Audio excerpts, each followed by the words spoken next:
Class 12 ম্যাথসে ভিডিওতে আজকে আমরা লিনিয়ার প্রোগ্রামিং রৈখিক প্রোগ্রাম বিধি এই চ্যাপ্টারটি করব। তো প্রথমে আসলে দেখে নিই লিনিয়ার প্রোগ্রামিং বলতে কি বোঝায়।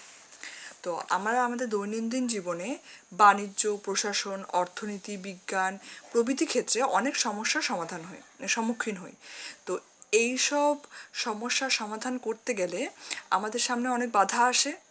তো এই সমাধানগুলো আমরা কিভাবে করি, আমাদের যে বাধাগুলো থাকে সেই বাধাগুলোকে সামনে রেখে কি করে আমরা সর্বোত্তম ফল পাই, সমস্যাগুলোকে সলভ করে কি করে আমরা সবচেয়ে যে ভালো রেজাল্ট সেটা পেতে পারি তারই আমরা চেষ্টা করি। তো এই যে সমস্যাগুলো সমাধান করে তার থেকে হায়েস্ট রেজাল্ট পাওয়ার যে চেষ্টা, তার থেকেই কিন্তু ম্যাথসে একটা গণিতের শাখা তৈরি হয়েছে, সেটাকে বলা হয় অপারেশন রিসার্চ। তারই অন্তর্গত একটি টপিক হচ্ছে আমাদের এই লিনিয়ার প্রোগ্রামিং। তো এই লিনিয়ার প্রোগ্রামিং বলতে তাহলে কী বোঝাচ্ছে, linear programming is a powerful mathematical technique for determining the best possible solution in allocating limited resources to achieve maximum profit or minimum cost. তাহলে এই লিনিয়ার প্রোগ্রামিং যে প্রসেসটা, সেটার সাহায্যে আমরা কী করি, আমাদের কাছে যে রিসোর্স থাকে, মানে যেগুলোকে ব্যবহার করে আমরা কোনো বাস্তব সমস্যার সমাধান করতে থাকি, যেমন ধরো আমাদের কাছে যে শক্তি থাকে, মেশিনের সংখ্যা থাকে, মানি টাকা থাকছে বা জিনিসের সংখ্যা থাকছে, স্পেস থাকছে, টাইম থাকছে, এগুলো আমাদের খুব লিমিটেড সংখ্যা থাকে। তো তাহলে সেই লিমিটেড সংখ্যক যে রিসোর্স সেটাকে আমরা ব্যবহার করে কি করে ম্যাক্সিমাম প্রফিট পেতে পারি, বা সেই ম্যাক্সিমাম প্রফিটটা পাওয়ার জন্য আমাকে কতটা কম খরচে আমরা কাজটা করে ফেলতে পারি। তো এই যে সব কিছু, তো সেইগুলো আমরা কিন্তু এই লিনিয়ার প্রোগ্রামিংয়ের সাহায্যে নির্ণয় করতে পারি। নেক্সট, তার মানে হচ্ছে কি, in a linear programming problem the function to be optimised is called the objective function. তার মানে আমাকে যে আমাদের যে সমস্যাটা থাকে সেখানে আমাকে যেটার যে প্রফিটটাকে ধরো হাইস্ট করতে হবে বা কস্টটাকে লো করতে হবে, মানে যে ফাংশনটাকে আমাকে যার প্রান্তিক সমাধান আমাকে বের করতে হবে, যেটাকে আমাকে ম্যাক্সিমাইজ বা মিনিমাইজ করতে হবে, সেটাকে বলা হয় অবজেক্টিভ ফাংশন। ঠিক আছে, অর্থাৎ বিষয়াত্মক অপেক্ষক, সেটা আমাকে বের করতে হয়। And this function is a linear function of certain variables exist call decision variables. আর এই যে আমার অবজেক্টিভ ফাংশন থাকে, সেটা আবার কতগুলো ডিসিশন ভেরিয়েবল এক্স যে তাদের লিনিয়ার ফাংশন। ঠিক আছে, আমার যেমন ধরো এক্স ওয়াই বা x1 y1 এরকমভাবে আমার কতগুলো ভ্যারিয়েবল থাকে, তাদেরকে সিদ্ধান্ত চলক বলা হয়। তো তাদের লিনিয়ার ফাংশন হচ্ছে আমার সেই objective function. This objective function may have to be maximized when it expresses the profit. In case the objective function indicates the cost, it has to be minimized. তার মানে আমার যদি সে অবজেক্টিভ ফাংশন সেটা যদি আমার প্রফিট হয়, মানে লাভ হয়, তাই লাভ আমাকে কী করি, লাভ সবসময় আমরা ম্যাক্সিমাম করি, মানে চরম বের করি, মানে সেটা সর্বোচ্চ লাভ করি। আর যদি সেটা আমার খরচ হয়, আমার অবজেক্টিভ ফাংশনটা যদি খরচ হয়, তাহলে সেক্ষেত্রে সেটাকে আমরা মিনিমাইজ করি, মানে কম করার চেষ্টা করি। The conditions of the problem expressed as linear simultaneous equations or inequations of decision variables are referred to as constants. তো আমাদের এই যে আমরা একটা অবজেক্টিভ ফাংশনকে ম্যাক্সিমাম বা মিনিমাম করছি, তো তার জন্য আমার সামনে যে বাধাগুলো আসছে, হ্যাঁ, তাদেরকে কনস্ট্যান্টস বলা হচ্ছে। সেগুলো হচ্ছে আমার এই যে ডিসিশন ভ্যারিয়েবল, তাদের কিছু লিনিয়ার ইকুয়েশন বা ইনইকুয়েশন। তাহলে লিনিয়ার প্রোগ্রামের ডেফিনেশন হিসেবে আমরা কি বলতে পারি, আর linear programming problem is an optimisation problem, একটা প্রান্তিকীকরণ সমস্যা, যেখানে আমরা কি করে হয় আর we attempt to maximise or minimise a linear function of decision variable. The values of the decision variable must satisfy a set of constants each of which is a linear equation or inequation, আর for each decision variable X Z আর sign of restriction is X J greater equal to 0। মানে আমার যে ভ্যারিয়েবলগুলো থাকবে সেগুলো must be 0 থেকে সেটা বড় বা 0-র সাথে সমান হবে, হ্যাঁ, মানে নেগেটিভ হবে না। তাহলে এই যে আমাদের লিনিয়ার প্রোগ্রামিং প্রোগ্রাম, তাহলে আমরা কয়েকটা এখানে ইম্পর্টেন্ট টার্ম আমরা এখানে পেলাম। কী কী টার্ম দেখো, ফার্স্টে আমরা পেলাম যে ডিসিশন ভ্যারিয়েবল। তার মানে ডিসিশন ভ্যারিয়েবল মানে কি, আমাদের যে সিদ্ধান্ত চলক। তাহলে decision variables are some physical quantities which are of interest to the decision maker and whose domains are governed by a number of constants. তার মানে ডিসিশন ভ্যারিয়েবলগুলো হচ্ছে কিছু মানে কোয়ান্টিটি, মানে সেগুলোকে আমরা যখন প্রবলেম সলভ করব তখন তোমরা দেখতে পাবে যে আমরা কোনো কিছুর পরিমাণকে বা সংখ্যাকে সেগুলোকে আমরা ভ্যারিয়েবল হিসাবে এক্স ওয়াই দিয়ে এরকমভাবে ধরে নিচ্ছি। হ্যাঁ, মানে এবং ওগুলোকেই আমরা কম করছি বা বেশি করছি, মানে ওগুলোর সাহায্যেই আমরা যে প্রফিটটা, মানে ওগুলোকে কম বেশি করে আমরা আমাদের প্রফিটটাকে ম্যাক্সিমাইজ করছি বা কস্টটাকে মিনিমাম করছি। তো ওগুলোই হচ্ছে আমার ডিসিশন মেকার, মানে ওগুলোকে কম করবো না বেশি করব সেটার উপর আমার ডিসিশনটা নির্ভর করছে। এবং ওগুলো কিছু বাধা কে মেনে চলে, মানে ওই বাধাগুলো শর্ত সাপেক্ষে আমরা সেই ডিসিশন ভ্যারিয়েবলগুলোকে নির্ণয় করে থাকি। নেক্সট হচ্ছে objective function. The objective function of a LPP is a linear function of the decision variables expressing the objective of the decision maker. তার মানে আমরা আমাদের যে সমস্যাটা করছি সেখানে আমরা কি করতে চাইছি, যে মানে কোনো একটা টপিককে সেটাকে ম্যাক্সিমাম করবো না মিনিমাম করব, সেটা তো ডিসিশন ভ্যারিয়েবল দিয়ে আমরা লিখছি। তো সেটাকেই বলা হচ্ছে, সেই ডিসিশন ভ্যারিয়েবলগুলো যে লিনিয়ার ফাংশন সেটাকেই বলা হয় আমাদের অবজেক্টিভ ফাংশন। আর if x and y be two decision variables, then the objective function is given by z equal to ax plus by, where a and b are real constants. তার মানে আমার x আর y যদি আমার এই ধরনের কোনো দুটো ভ্যারিয়েবল থাকে, তাহলে এই দুটো দেখাটা লিনিয়ার কম্বিনেশন এখানে লেখা হয়েছে ax plus by, যেটাকে z দ্বারা প্রকাশ করা হয়েছে। a আর b হচ্ছে রিয়েল কনস্ট্যান্ট, তাহলে জেডকে বলা হবে আমার অবজেক্টিভ ফাংশন। তাহলে জেডকে আমি ম্যাক্সিমাম বা মিনিমাম করব। তো নেক্সট আসছে হচ্ছে আমার কনস্ট্যান্টস, মানে আমার যে বাধা। The linear equations or inequations of the decision variables of a LPP are called constants. হ্যাঁ, they arise in a LPP out of practical limitations. তার মানে আমরা এলপিপির মাধ্যমে সব বাস্তব সমস্যাগুলো তো সমাধান করি, তো সমস্যা সমাধান করতে গেলে আমাদের যে বাধাগুলো আসে, তো সেই বাধাগুলোকে আমাদের যে ডিসিশন ভেরিয়েবল আছে সেগুলোর মাধ্যমে আমরা কিছু লিনিয়ার ইকুয়েশন বা ইনইকুয়েশনের মাধ্যমে প্রকাশ করি। তো সেইগুলোকেই আমার এই প্রবলেমের ক্ষেত্রে কনস্ট্যান্ট হিসাবে বলা হচ্ছে। নেক্সট দেখো optimisation problem. A problem which seeks to maximise or minimise a linear function of certain variable subject to certain constants is called an optimisation problem. তো এই যে আমাদের একটা সমস্যা, যেটাকে আমাদের ম্যাক্সিমাম বা মিনিমাম করতে হবে, যেটা কিছু ভ্যারিয়েবলের লিনিয়ার ফাংশন হিসেবে প্রকাশ করা হয় এবং যারা কিছু বাধা মেনে চলে, সেটাই কিন্তু প্রান্তিকীকরণ সমস্যা বলা হয়, অপটিমাইজেশন প্রবলেম বলা হয়। লিনিয়ার প্রোগ্রামিং কিন্তু হচ্ছে এই ধরনের একটা optimisation problem. They maximize or minimize a linear function of certain variables subject to some constants, which are the linear equations or linear inequations of those variables. ঠিক আছে, next এবার formulating of linear programming problem. আমরা কীভাবে একটা LPP সমস্যাকে গঠন করতে পারি। তো আমাদের এক্ষেত্রে দেখবো দু ধরনের সমস্যা আসে আমাদের। একটার ক্ষেত্রে আমাদের এলপিপির যে সমস্যা সেটা গঠন করা আকারেই আসে, আমাদেরকে শুধুমাত্র সেটাকে সমাধান করতে হয়। আর একটা ক্ষেত্রে আমাদেরকে সেটা এই সমস্যাটা প্রশ্নের আকারে দেওয়া থাকে, সেখান থেকে আমাকে এটাকে এলপিপি আকারে সেটাকে লিখে নিতে হয়। লিনিয়ার প্রোগ্রামিং যে প্রবলেম সেই আকারে এটাকে লিখে নিতে হয়। তো কীভাবে লিখতে হয়? In each mathematical model of LPP, we make an objective function, a linear function of x's, and a set of independent constants represented by linear equalities or inequalities in x's. তার মানে আমাকে এখানে দুটো জিনিস লিখতে হয়। ফার্স্ট লিখতে হয় আমাকে আমার যে অবজেক্টিভ ফাংশন, মানে বিষয়াত্মক অপেক্ষক, সেটা হচ্ছে একটা লিনিয়ার ফাংশন অফ এক্স, যে আমার যে ডিসিশন ভ্যারিয়েবলগুলো থাকে তাদের একটা লিনিয়ার ফাংশন। তো ফার্স্ট আগে আমি একটা অবজেক্টিভ ফাংশন লিখে নিলাম। নেক্সট এই ডিসিশন ভ্যারিয়েবলগুলো যে বাধাগুলোকে মেনে চলে সেইগুলোকে আমরা কতগুলো ইকুয়ালিটি বা মানে ইকুয়েশন বা ইনইকুয়েশনের মাধ্যমে প্রকাশ করি। তো সেট অফ ওই কনস্ট্যান্টস সেগুলো আমাকে লিখতে হয়। তো ফার্স্ট আমরা কী করি, মানে এই প্রবলেমগুলোর ক্ষেত্রে প্রথমে আমার যে ভ্যারিয়েবল সেগুলোকে আমাকে ধরে নিতে হয়।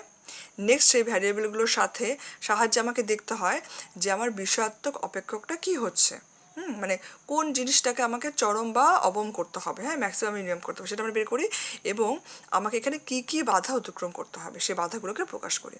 তো এইগুলোর মাধ্যমে কিন্তু আমাদের একটা লিনিয়ার প্রোগ্রামিং প্রবলেমকে প্রকাশ করা হয়।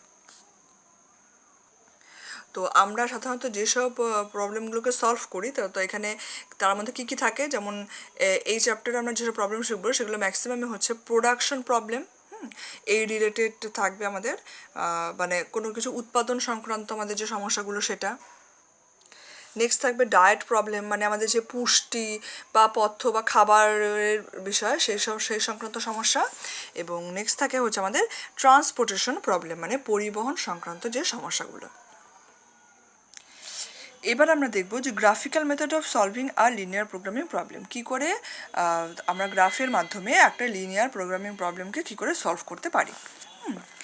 তো দেখো, linear programming problems with two decision variable can be solve graphically. তো আমরা যেখানে দুটো মাত্র ডিসিশন ভেরিয়েবল থাকে, তো সেই সমস্যাগুলোকে আমরা গ্রাফিক্যালি সমাধান করতে পারি।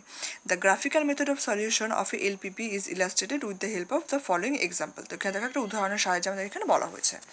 তো এখানে দেখো, এখানে আমরা একটা অবজেক্টিভ ফাংশন জেড লেখা হয়েছে, 12x + 9y। এখানে এক্স আর ওয়াই হচ্ছে আমার ডিসিশন ভেরিয়েবল। তো আমাকে জেড কী করতে হবে না, ম্যাক্সিমাম করতে হবে।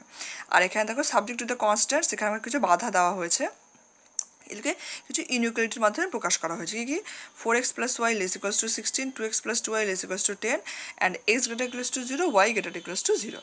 তো এগুলোকে লিখে দেওয়া হলো আমার বাধাগুলোকে। নেক্সট, এবার এই যে প্রবলেম, তাহলে আমাদের এই প্রবলেমটা আমাকে এখানে ফর্মুলেট করা হয়ে গেছে, মানে ফর্মুলেট করে দেওয়াই আছে। তো এটাকে সমাধান করার জন্য আমরা কী করব? ফার্স্ট দেখো, আমার যে ইনইকুয়ালিটি দুটো দেওয়া আছে, আমি এইগুলোকে ইকুয়ালিটি হিসেবে লিখে নিচ্ছি। মানে first we draw the line 4x + y = 16। তাহলে 4x + y = 16, এই লাইনটাকে আমরা ড্র করবো, স্ট্রেট লাইন। তো স্ট্রেট লাইন আমরা কী করে ড্র করতে সেটা জানি, সেটা ড্র করলাম। তো এটাকে ছেদিতাংশ আকারে আমরা যদি প্রকাশ করে নিই, তাহলে এই লাইনটাকে ড্র করতে আমাদের সুবিধা হবে।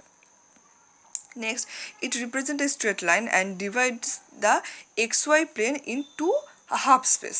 তো আমরা যদি এটা গ্রাফে প্রকাশ করি, তখন দেখব যে এই লাইনটা আমার যে পুরো এক্স ওয়াই যে প্লেনটা আছে, সমতল আছে, সেটাকে দুটো ভাগে ভাগ করে। আর linear inequality in two variables x and y is known as a half plane. তার মানে আমাদের এই যে লিনিয়ার ইকুয়ালিটির মাধ্যমে যেখানে দুটো ভ্যারিয়েবল থাকছে এক্স আর ওয়াই, তো আমরা সেটাকে যখন গ্রাফে প্রকাশ করি, তখন সেটাকে একটা হাফ প্লেন বলা হয়। আর দ্য করসপন্ডিং মানে equality is known as the boundary of the half plane. এবং ওই লাইনের উপর যে পয়েন্টগুলো আছে, সেগুলোকে যদি আমরা নিয়ে নিই, মানে ইকুয়াল টু সাইন দিয়ে যে পয়েন্টগুলো আসবে, সেটা যদি নিয়ে নিই, তাহলে সেটাকে বলা হবে ওই হাফ প্লেনের বাউন্ডারি, সীমারেখা। The half plane along with this boundary is called a closed half plane. তাহলে আমরা যদি বাউন্ডারি সহ সেই হাফ প্লেনটাকে নিয়ে নিই, তাহলে সেটাকে বলা হবে ক্লোজড হাফ প্লেন। তো আর ওই যে আমাদের যে ইনইকুয়ালিটি, যে আমরা হাফ প্লেন এবার বের করতে হবে যে এই ইনইকুয়ালিটিটাকে কোন পয়েন্ট, মানে কোন হাফের পয়েন্ট স্যাটিসফাই করছে। দুটো হাফে ভাগ করছে, তো কোন হাফের পয়েন্ট ওই ইনইকুয়ালিটিকে স্যাটিসফাই করছে।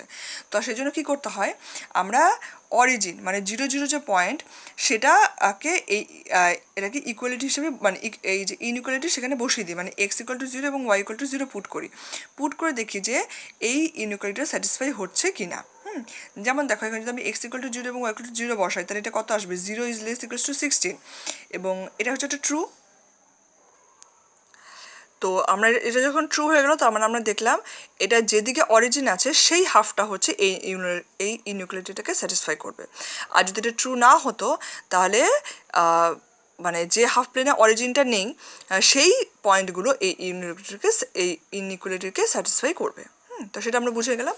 তো এই কোয়েশনের ক্ষেত্রে যেহেতু 0 স্যাটিসফাই করছে, তো দেখো 0 এই যে আমার স্ট্রেট লাইন, তার দুটো হাফে ভাগ করছিল, তার যে হাফের মধ্যে 0 আছে, মানে অরিজিনটা আছে, সেই হাফটা, সেই দিকটা হচ্ছে আমার আর যে সলিউশন এরিয়া। এবং এখানে দেখো, শুধু ফার্স্ট কোয়াড্রেন্টে আমাকে এটা দেখাতে হবে, কারণ এখানে কিন্তু আমার এক্স আর ওয়াই দুটোই কিন্তু > 0, সেজন্য আমরা এটা শুধুমাত্র ফার্স্ট কোয়াড্রেন্টেই দেখাচ্ছি। নেক্সট, আমরা একইভাবে সেকেন্ড যে লাইনটা আছে দেখো, সেটারও কিন্তু আমরা গ্রাফ এভাবে আঁকতে পারি।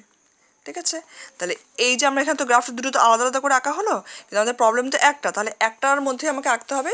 তো এই দুটো গ্রাফকে যদি আমরা একসাথে করি, তাহলে এই দুটো গ্রাফের যেটা ইন্টারসেকশন, হ্যাঁ, since the two constants of the given LPP must be satisfied simultaneously, we consider the intersection of this two closed half plane. তা যেহেতু আমাকে এখানে দেখো দুটো ইনইকুয়ালিটিতেই তো স্যাটিসফাই হতে হবে, তো সেজন্য আমরা এই দুটো ইনইকুয়ালিটির যে গ্রাফ, তাদের যে ইন্টারসেকশন, হ্যাঁ, ক্লোজড হাফ প্লেনের যে ইন্টারসেকশন, সেই জায়গাটাকে আমরা নিচ্ছি, সেই জায়গাটাকে আমরা শেড করছি। তার মানে এই যে শেডের জায়গার তার মানে যে পয়েন্টগুলো আছে সেটা আমার দুটো ইনইকুয়ালিটিকেই কিন্তু স্যাটিসফাই করছে।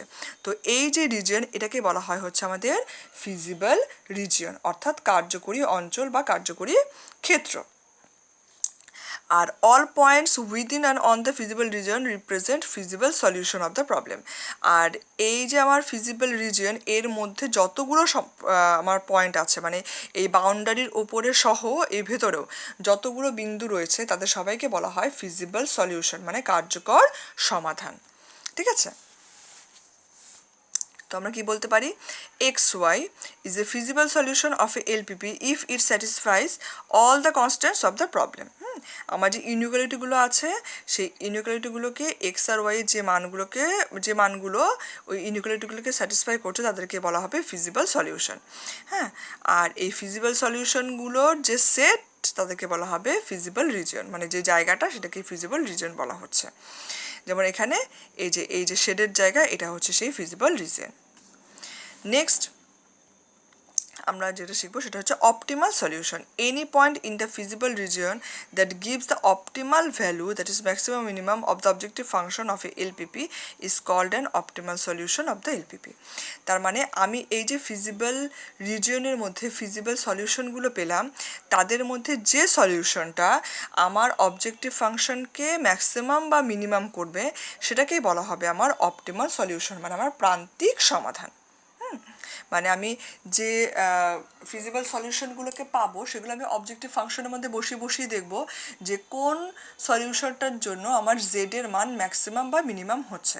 তো মানে যেটা আমাকে করতে মানে প্রবলেমে যেটা আমাকে করতে বলা হয়েছে, যদি ম্যাক্সিমাম করতে বলা হয় তাহলে আমরা দেখব যে কোন পয়েন্টের জন্য সেটা ম্যাক্সিমাম হচ্ছে, যদি মিনিমাম করতে বলা হয় তাহলে দেখব কোন পয়েন্টের জন্য আমার মিনিমাম হচ্ছে, তাহলে সেটাই হয়ে যাবে আমার অপটিমাল সলিউশন। এবার এখানে আমরা আর একটা পয়েন্ট পড়বো, সেটা হচ্ছে এক্সট্রিম বা কর্নার পয়েন্ট। হ্যাঁ, তো এক্সট্রিম বা কর্নার পয়েন্ট কাকে বলা হবে, point of a convex set S. Convex set x মানে কনভেক্স সেট বলতে কাকে বোঝানো হয়, যে সেটের মধ্যে যে সেটের আমরা যে কোনো দুটো বিন্দুকে নিয়ে যদি যোগ করি তাহলে তাই সেই যে লাইন সেগমেন্ট পাবো সেটা সম্পূর্ণভাবে ওই সেটের মধ্যেই থাকে, তো তাকে কনভেক্স সেট বলা হচ্ছে। তো তাহলে a point of a convex set S is said to be an extreme point or corner point of S. তাহলে আমি কী বলা হবে, if the point does not lie on any line segment joining to other points of S। তার মানে হচ্ছে যেমন ধরো এখানে এই যে ও এ সি বি এই যে রিজিয়নটা এটা হচ্ছে আমার ফিজিবল রিজিয়ন। তো এর মধ্যে দেখো আমি যদি সি পয়েন্টটাকে কনসিডার করি, তো সি পয়েন্ট কি, এই যে জায়গাটা এর মধ্যে যে কোনো দুটো পয়েন্টকে নিয়ে তা যদি আমি যোগ করি সেই লাইনের ওপর কি সি অবস্থিত হবে, সেটা কিন্তু হবে না। হ্যাঁ, এই রিজিয়নের মধ্যে আমি এমন কোনো দুটো পয়েন্ট পাবো না যাদেরকে যোগ করলে সেই লাইনের ওপর সি থাকবে, তো সেজন্য সিকে কিন্তু বলা হবে একটা কর্নার পয়েন্ট। একইভাবে এও একটা কর্নার পয়েন্ট, ও একটা কর্নার পয়েন্ট এবং বিও কিন্তু একটা কর্নার পয়েন্ট। তো এগুলোকে বলা হয় কর্নার পয়েন্ট বা এক্সট্রিম পয়েন্ট। তাহলে আমরা কি বলতে পারি, let S be the feasible region for a linear programming problem and Z equal to X plus B Y where A and B are real constant be the objective function defined over S. তার মানে এসটাকে আমরা ধরে নিচ্ছি যে একটা feasible region এবং এখানে আমার অবজেক্টিভ ফাংশন হচ্ছে জেড ইকুয়াল টু হচ্ছে a x plus b y. If the maximum and minimum value of z exists, then it must be on one of the extreme points of S. তাহলে জেডের যদি কোনো একটা maximum আর minimum value থেকে থাকে তাহলে সেটা কোথায় থাকবে, সেটা থাকবে হচ্ছে আমার যে ফিজিবল রিজিয়ন তার যে কর্নার পয়েন্ট মানে এক্সট্রিম পয়েন্টগুলোকে আমরা দেখলাম, সেই এক্সট্রিম পয়েন্টগুলোর মধ্যে যে কোনো একটা পয়েন্টের জন্য জেডের ভ্যালুটা ম্যাক্সিমাম বা মিনিমাম হবে। ঠিক আছে, তাহলে আমরা এলপিপির প্রবলেমটা সলভ করার জন্য কী কী মেথড অ্যাপ্লাই করবো, the identify each of the corner points of the feasible region from the graph. তাহলে আগে আমাকে গ্রাফটাকে আঁকতে হবে। আমার যে প্রবলেমটা দেওয়া থাকবে সেই প্রবলেমের গ্রাফটাকে আঁকতে হবে। গ্রাফটাকে আঁকলেই আমি সেখান থেকে ফিজিবল রিজিয়ন পেয়ে যাব এবং ফিজিবল রিজিয়ন পেয়ে গেলে আমি তার কর্নার পয়েন্টগুলো পেয়ে যাব। Evaluate the objective function at each of the corner points of the feasible region. তাহলে এই যে আমি কর্নার পয়েন্টগুলো পেয়ে গেলাম, সেই কর্নার পয়েন্টগুলোতে প্রত্যেকটা কর্নার পয়েন্টে আমার অবজেক্টিভ ফাংশনের ভ্যালু কত হচ্ছে সেটা আমাকে বের করতে হবে। identify the optimum solution which corresponds to that corner point which gives the optimal solution of the objective function. তার মানে এরপর আমাকে বের করতে হবে ওই যে আমি মানগুলো পেলাম অবজেক্টিভ ফাংশন তার মধ্যে কোনটার জন্য আমার ম্যাক্সিমাম বা মিনিমাম হচ্ছে ফাংশনের জেড এর মানটা। তো জেড এর মান ম্যাক্সিমাম বা মিনিমাম হলে আমি সেই করসপন্ডিং পয়েন্টটা পেয়ে যাব। তার মানে আমি যে আমার যে ডিসিশন ভ্যারিয়েবল আছে তার মানগুলোকে কিন্তু আমি বের করে নিতে পারবো।